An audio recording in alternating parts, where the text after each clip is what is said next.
सो hey guys what's up everybody. तो स्वागत है आप सबका हमारे यूट्यूब चैनल एनएस रिएक्शन में। सो गाइस आज जिस वीडियो पे हम लोग रिएक्ट करने वाले हैं ना, वो वीडियो है 72 घंटे की लड़ाई जिससे आज भी डरता है चीन, जिसमें हमारे अकेले एक राइफलमैन थे जो थे जसवंत सिंह रावत जी, जिन्होंने अकेले ने 72 घंटों में 300 से ज़्यादा चीनी सैनिकों को मार गिराया था। तो चलो पहले वीडियो देखते हैं और उसके बाद अपना रिएक्शन देते हैं। Let's go.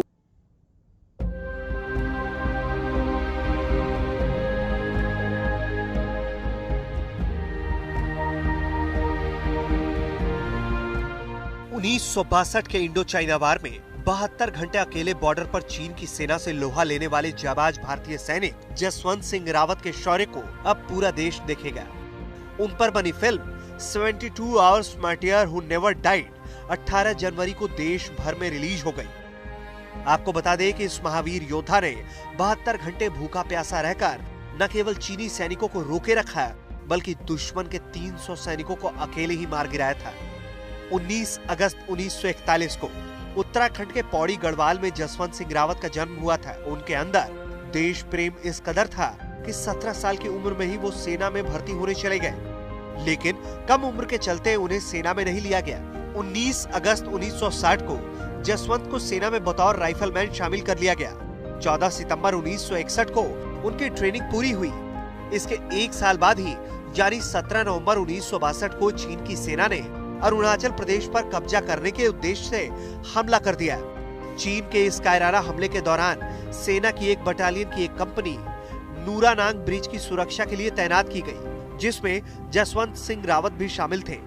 चीनी सेना हावी होती जा रही थी, इसलिए भारतीय सेना ने गढ़वाल यूनिट की 4थी बटालियन को वापस बुला लिया, लेकिन इसमें शामिल जसवंत सिंह, लांस नायक त्रिलोकी सिंह नेगी और गोपाल गुसाई नहीं लौटे। ये तीनों सैनिक एक बंकर से गोलीबारी कर रही चीनी सैनिकों को ढेर करना चाहते थे।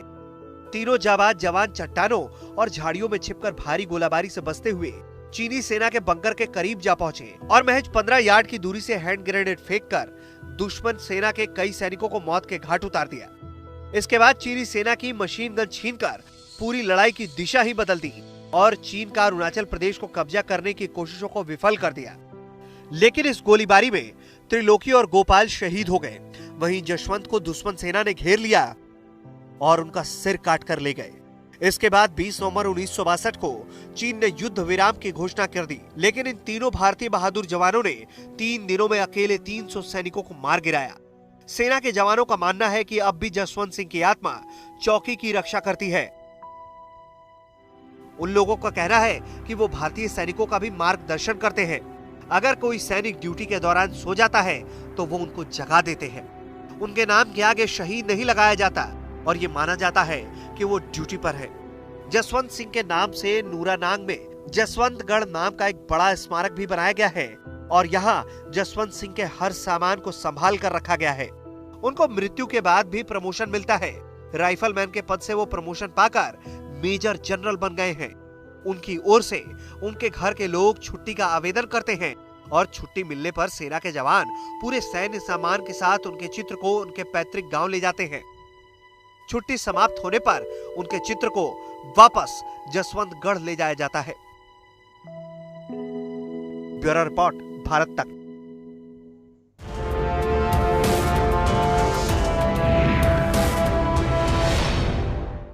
सो गाइस वीडियो देख के अभी तो हो चुका है और कसम से बोलता हूँ कि मुझे अपने आप पे बहुत ज़्यादा प्राउड हो रहा है कि मैं ऐसी कंट्री में पैदा हुआ हूँ जहाँ इतने सारे शूरवीरों ने जन्म लिया है। और मैं बहुत ज़्यादा गर्व से सैल्यूट करना चाहता हूँ इंडियन आर्मी को कि वो हमारे लिए बहुत कुछ कर रहे हैं। उनके वजह से ही हम यहाँ पर महफूज है। और एक बात बोलना चाहता हूँ कि बस आप सोच के देखो कि जब पूरे आर्मी को लौटने का ऑर्डर दिया गया था, फिर भी वो तीनों नहीं गए, क्योंकि उन्हें उन चीनी सैनिकों को करारा जवाब देना था। क्यों? क्योंकि अपने देश के लिए।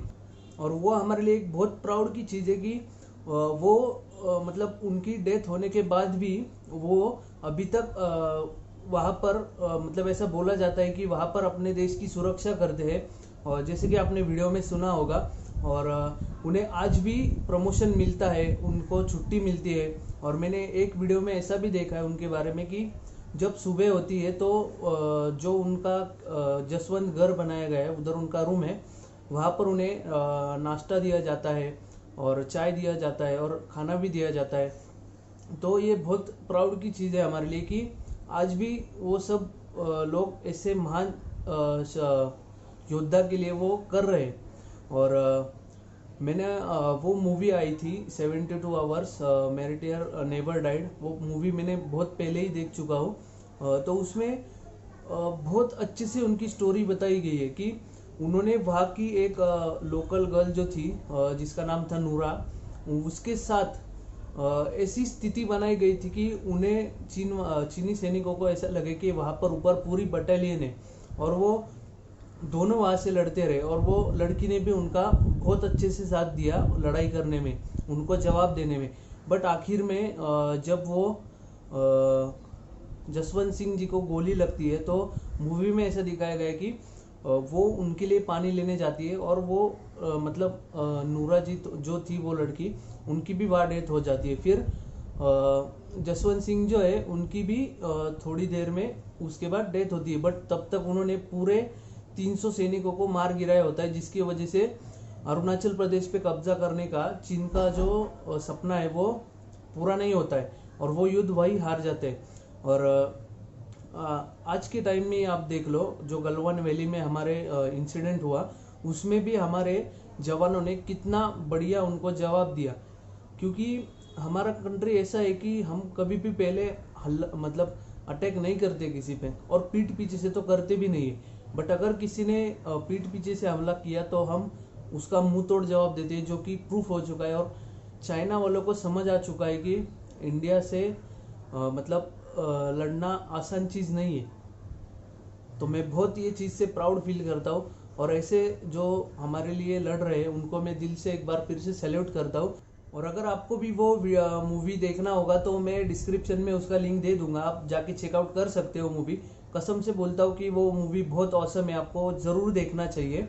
और क्योंकि आसान नहीं है, अकेले बंदे ने 300 चीनी सैनिकों को मार गिराया, वो भी 72 घंटे बिना कुछ खाए पिए। तो आपको एक बार ज़रूर चेकआउट करना चाहिए वो मूवी। तो मैं डिस्क्रिप्शन में लिंक दे दूंगा, आप जाके चेक कर सकते हो। और आपको वीडियो कैसी लगी वो हमें कमेंट में ज़रूर बताना। और like share and subscribe our YouTube channel NS reaction.